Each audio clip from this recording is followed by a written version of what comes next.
Hey everyone, welcome back to Techie Dialogue. In this quick guide, I'll show you how to enable or disable voice chat in PUBG Battlegrounds on PC, step by step. Step 1. Launch PUBG Battlegrounds on your PC, and once you're in the main lobby, look at the top right corner and click the gear icon. That's your settings menu. Step 2. From the menu that pops up, select the Settings option.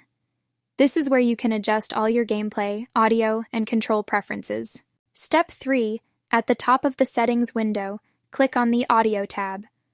This section controls everything sound-related in the game. Step 4.